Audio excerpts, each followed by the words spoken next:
नमस्कार साथियों, जय हिंद। आप सभी को कैरियर क्लासेस के यूट्यूब चैनल में स्वागत है। तो साथियों, आज के इस वीडियो में हम सीटेट 2021 दिसंबर 2021 में जो सीबीटी एग्ज़ाम हुआ है, कंप्यूटर बेस्ड टेस्ट जो हुआ है, उसका जो है हम प्रैक्टिस सेट जो है अब प्रत्येक शिफ्ट का जो है प्रैक्टिस सेट जो है अब स्टार्ट कर दिए हैं। चैनल पर नए हैं तो चैनल को सब्सक्राइब कर ले। आपको एक बेहतरीन तैयारी करने देखने को मिलेगा इस चैनल पे, क्योंकि किसी भी एग्ज़ाम को करेक्ट करने के लिए दोस्तों प्रीवियस ईयर का क्वेश्चन जो है मतलब कहिए 60-70% जो है भूमिका वो निभाता है। क्योंकि अगर प्रैक्टिस कर लिए तो आपको जो है सारा जो है बेस भी क्लियर हो जाता है और जो है थ्योरी भी आपको पता चल जाता है कि कहाँ कहाँ से क्वेश्चन आता है। तो ये जो है क्वेश्चन आपका पेपर 1 है, इसमें देख रहे हैं 20 तारीख का है, ये 20/12/2021 यानी 20 दिसंबर 2021 का है क्वेश्चन है। इसमें आज हम सीडीपी पर जो है हम चर्चा करेंगे। तो चर्चा करते हैं, लगभग देखते हैं कि कितना क्वेश्चन पूरा होता है। लगभग 30 पर 30 करने का प्रयास करेंगे, लेकिन अगर ज़्यादा लंबा वीडियो जो है नहीं बनाएंगे तो 15 भी अगर हो जाए तो 15 इस वीडियो में, फिर 15 अगले वीडियो में हम बना देंगे। तो इस तरह से आपको CDP, math, EVS, Hindi, Sanskrit सब का वीडियो जो है मिलेगा। तो चैनल को क्या करें, सब्सक्राइब कर लें और बेल आइकन को दबा दें। और जो है नेक्स्ट सीटेट जो है आपको पता है जुलाई या फिर अगस्त में होने वाला है, तो उसको देखते हुए आपको तैयारी जो है एक बेहतरीन ढंग से तैयारी करनी है। तो चलिए हम आज का सेशन स्टार्ट करते हैं। तो चलिए, सबसे पहला क्वेश्चन आप देख रहे हैं कि सबसे पहला क्वेश्चन जो है वृद्धि विकास से है, विकास के सिद्धांत से है। इनमें से कौन सा विकास का सिद्धांत नहीं है? तो दोस्तों विकास पहला में है विकास एक धारणीय और एकल आयामी है, यानी एका आयामी। तो दोस्तों विकास जो है क्या होता है कि बहुआयामी होता है, बहुआयामी। ये याद रखिएगा, विकास क्या होता है कि बहुआयामी होता है। विकास जो है बहुपक्षीय होता है या फिर बहुआयामी कहिए। विकास जीवन प्रयत्न चलने वाली प्रक्रिया है। विकास जो है गुणात्मक और मात्रात्मक होता है। तो यहाँ पर ये क्वेश्चन जो है गलत है। विकास क्या है, बहुआयामी है, ये ऑप्शन गलत है, नहीं है। जहाँ पे भी नहीं रहे दोस्तों उसमें क्या होता है कि 3 ऑप्शन सही होता है और 1 ऑप्शन गलत होता है। तो पहला ही ऑप्शन हमें गलत मिल गया, तो ये तीनों ऑप्शन सही होगा। विकास ऊपर से नीचे यानी कि केंद्र से बाहर की ओर होता है, यानी सिर से पैर की ओर विकास होता है। विकास को जो है आनुवंशिकता और संप्रेषण से प्रभावित होता है। संप्रेषण करने का मतलब पर्यावरण। विकास आनुवंशिकता और पर्यावरण से प्रभावित होता है, सही बात है। विकास सामाजिक संस्कृति परिप्रेक्ष्य में होता है, ये भी सही है। सबके अपने अपने संस्कृति के अनुसार उसका विकास होता है, समझ गए। तो चलिए 1 नंबर ऑप्शन इसका सही होगा। चलिए 2 नंबर ऑप्शन देख लेते हैं। शीर्षगामी सिद्धांत विकास के किस क्षेत्र पर लागू होता है? शीर्षगामी सिद्धांत, तो शीर्षगामी सिद्धांत जो है दोस्तों ये जो है शारीरिक विकास पर जो है यानी गामक विकास पर जो है ये लागू होता है। विकास के किस क्षेत्र में लागू होता है? तो ये गामक विकास पर जो है लागू होता है, भाषा पर नहीं, संज्ञानात्मक पर नहीं, नैतिक पर नहीं। ये जो है शारीरिक विकास पर लागू होता है। शीर्षगामी यानी कि सिर से पैर की ओर जो विकास होता है वही ऊपर से नीचे की ओर, ठीक है, ठीक है। चलिए यहाँ पर सिफेलोकोडल है, यानी कि सिफेलोकोडल यानी कि शीर्षगामी, यानी कि सिर से पैर की ओर जो विकास होता है वो जो है क्या होता है, गामक विकास में होता है, ठीक है। चलिए आगे देख लीजिए, अगला क्वेश्चन है भाषा विकास के लिए सबसे संवेदनशील यानी अवस्था कौन सा है? तो प्रारंभिक अवस्था जो है ये सबसे संवेदनशील अवस्था होता है भाषा विकास के लिए, याद रखिएगा। चलिए अगला देखते हैं। अगला है परिवार में आरंभ होने वाली वह प्रक्रिया जिसमें बच्चे अपनी व्यक्तिगत पहचान जानना शुरू करते हैं, भाषा सीखते हैं और आरंभिक संज्ञानात्मक कौशल विकसित करते हैं, क्या कहलाती है? तो ये जो है परिवार जो है बालक की क्या होती है, प्राथमिक इकाई होता है। क्या होता है? प्राथमिक समाजीकरण जो होता है ये परिवार में होता है, और विद्यालय में जो होता है वो द्वितीयक समाजीकरण होता है, समझ गए। तो यहाँ पर ऑप्शन हो जाएगा प्रारंभिक समाजीकरण। परिवार में आरंभ होने वाली वह प्रक्रिया जिसमें बच्चे अपनी व्यक्तिगत पहचान शुरू करता है, भाषा सीखता है, आरंभिक संज्ञानात्मक कौशल सीखता है, ये सब प्रारंभिक समाजीकरण का लक्षण है। इससे भविष्य का क्या होता है, आधार तैयार होता है यहाँ पर, ठीक है। तो 1 नंबर ऑप्शन सही होगा। चलिए अगला देखते हैं। लॉरेंस कोहलबर्ग से आ गया है क्वेश्चन। लॉरेंस कोहलबर्ग के सिद्धांत के अनुसार किस चरण पर नैतिक चिंतन शुरुआती सामाजिक परिप्रेक्ष्य पर आधारित होता है? तो दोस्तों लॉरेंस कोहलबर्ग नैतिक विकास के ऊपर जो है नैतिक सिद्धांत के ऊपर चर्चा किए हैं। इसमें नैतिक तर्कना और नैतिक दुविधा पर ज़्यादातर जोर दिए हैं। तो इन्होंने 3 अवस्था दिए हैं, तीनों अवस्था का जो है 2-2 चरण है, 6 चरण है। 3 अवस्था पूर्व पारंपरिक चरण, पूर्व पारंपरिक चरण और उत्तर पारंपरिक चरण। पूर्व पारंपरिक चरण में जो है बच्चा दंड और जो है आज्ञा पर आधारित रहता है। पारंपरिक चरण में जो है ये जो है सामाजिक जो है परिप्रेक्ष्य का आधारित जो है इसमें चिंतन करता है। तो ये इसमें ऑप्शन नंबर 2 इसका ऑप्शन नंबर सही होगा। ठीक है, चलिए अगला क्वेश्चन देख लेते हैं। अगला है, पियाजे के सिद्धांत के दृष्टिकोण से नई सूचनाओं को अपने मौजूदा ज्ञान में शामिल करने को क्या कहते हैं। देखिए जो है पियाजे संज्ञानात्मक विकास के ऊपर बात किए हैं। इन्होंने संज्ञानात्मक विकास के 4 अवस्था दी है, 4 अवस्थाएं दी है और 4 अवस्था दी है। और 4 में से है पहला जो है संवेदी पेशीय अवस्था है, जन्म से लेकर के 2 वर्ष। उसके बाद पूर्व संक्रियात्मक अवस्था 2 से 7 वर्ष। उसके बाद मूर्त संक्रियात्मक अवस्था 7 से 11 और अमूर्त संक्रियात्मक अवस्था 11 से ऊपर है। ठीक है, तो ये याद रखिएगा। और पूर्व जो संवेदी पेशीय अवस्था है उसका भी 6 अवस्था है, उप अवस्था है। ठीक है, याद रखिएगा। तो पियाजे ने जो है अपने संज्ञानात्मक प्रक्रिया में जो है एक अनुकूलन शब्द जो है बताए हुए हैं कि अनुकूलन यानी कि नए परिस्थिति में घुलना मिलना, ये बच्चों में क्या होती है कि जन्मजात क्षमता होती है अनुकूलन की। तो अनुकूलन बच्चा 2 तरह से करता है, एक तो होता है आत्मसातकरण और एक होता है समायोजन। ठीक है, आत्मसातकरण में बच्चा क्या करता है कि जो उसके पास जो मौजूदा ज्ञान है, जो पुराना ज्ञान कहे या फिर मौजूदा ज्ञान, वही होता है पुराना ज्ञान। जो पुराना ज्ञान में क्या करता है, नया ज्ञान को बस क्या करता है, शामिल करता है। ठीक है, और समायोजन में क्या करता है कि समायोजन में वो पुराना ज्ञान में क्या करता है, नया सूचना के आधार पर उसमें चेंजिंग करता है। क्या करता है, चेंजिंग करता है इसमें। और इसमें क्या करता है, चेंजिंग नहीं करता है, बस शामिल कर लेता है। ठीक है, बस जैसे मान लीजिए कि हम उदाहरण देते हैं कि बच्चा एक लड़का है जो रोटी खाना सीखता है, रोटी सब्जी खाना जानता है, रोटी खाना जानता है। ठीक है, रोटी को तोड़ तोड़ के खाया जाता है, दाल में सब्जी में मिलाकर लेकर हम खाते हैं।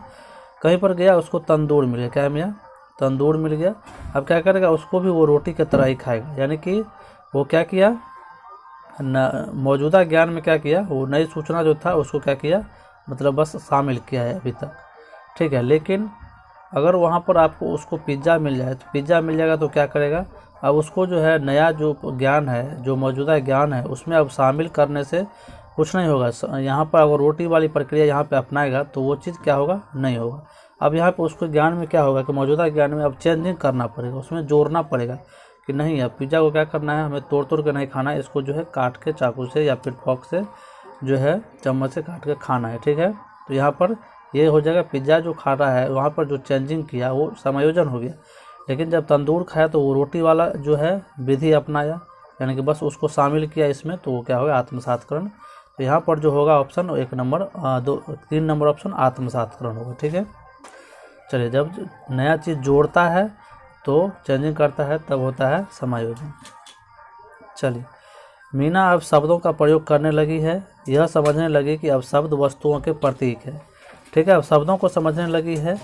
तो ये जो है आपको पूर्व संक्रियात्मक अवस्था 2 से 7 वर्ष में है, यानी कि शब्दों को वो समझने लगी है।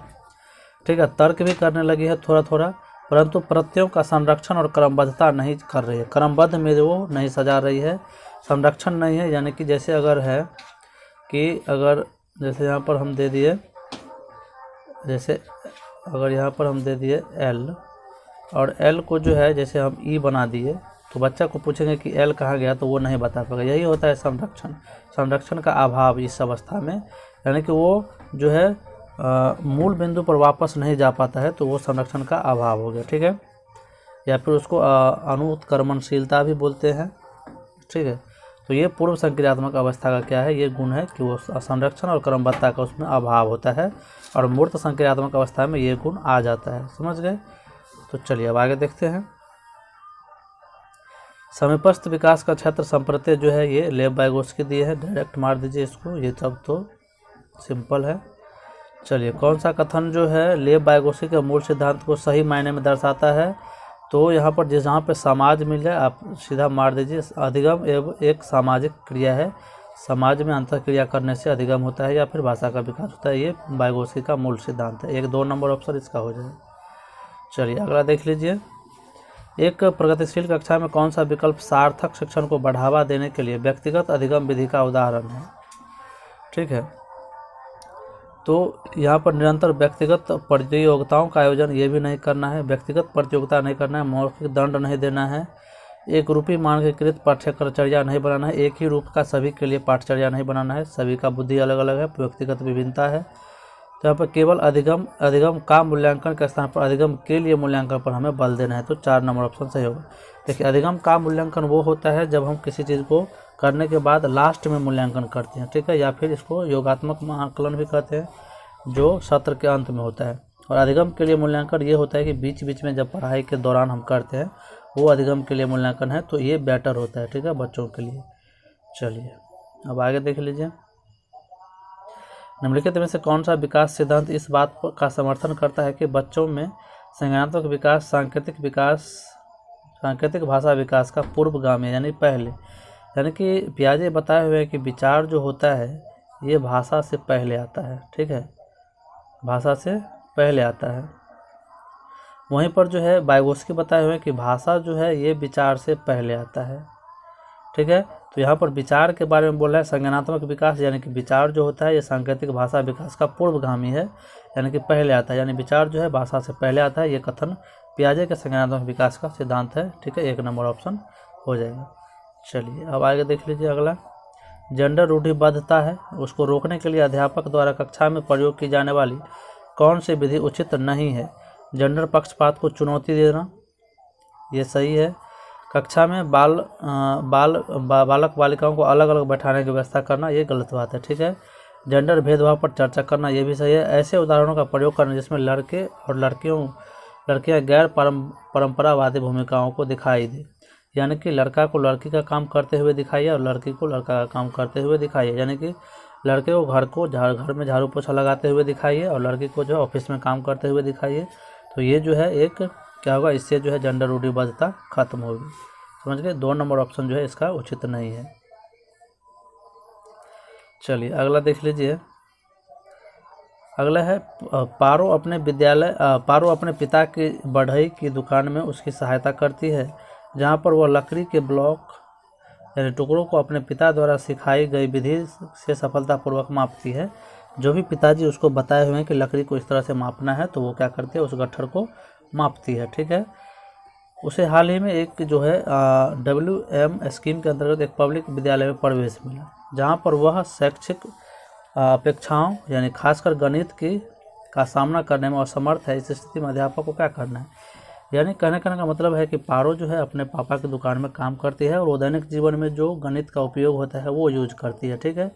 और उसके पापा जो यूज करते हैं लकड़ी को मापने में, जो भी लकड़ी मापने में, काटने में, जो भी छाँटने में, वो जो है गणित जो है पारो सीख गई है और विद्यालय में उसको परेशानी होती है वहाँ के गणित को सीखने में। तो ऐसे स्थिति में अध्यापक को क्या करना चाहिए? पारो को कहना चाहिए कि उसे पढ़ने की क्षमता नहीं है, ये तो गलत बात है। पारो को परीक्षा देनी चाहिए और उसे दोहराव यानी कि दोहराने या रटने पर बढ़ावा देना चाहिए, ये गलत बात है।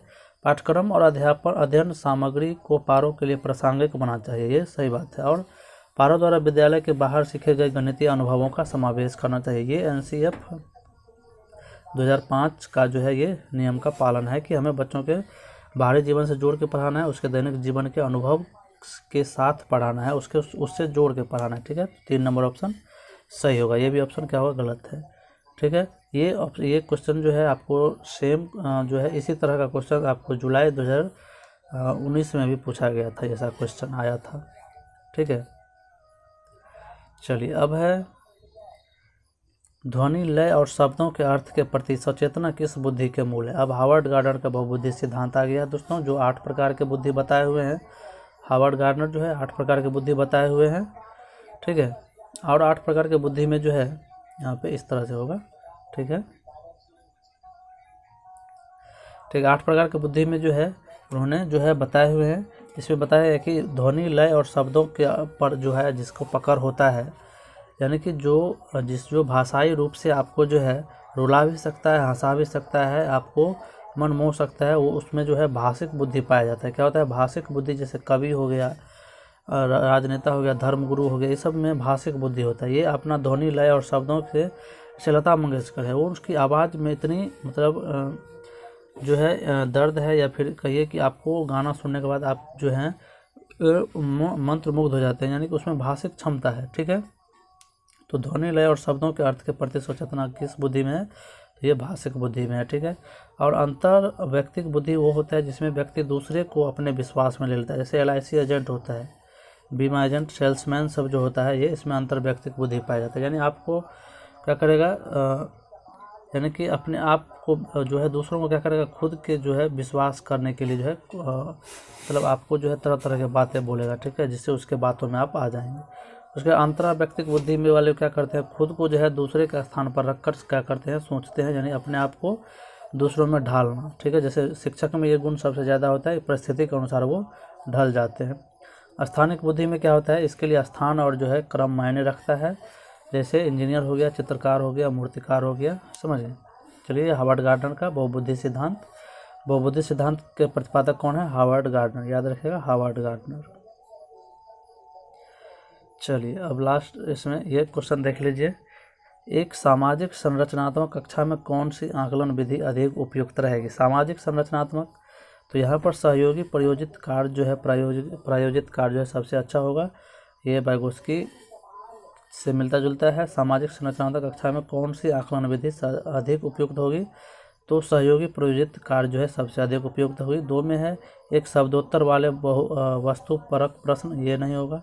मानक परीक्षण नहीं करना है, मात्र स्मरण पर आधारित परीक्षा, ये भी नहीं है। सहयोगी प्रायोजित कार्य जो है ये सामाजिक संरचनात्मक कक्षा में सबसे ज़्यादा उपयोग होगा। चलिए, आज की इस वीडियो में इतना ही। अगले वीडियो में जो है और आगे के 15 क्वेश्चन जो है अगले वीडियो में डिस्कस करेंगे। तो चलिए, आज की वीडियो में इतना ही। वीडियो अच्छा लगे तो लाइक, सब्सक्राइब और शेयर जरूर करें। धन्यवाद।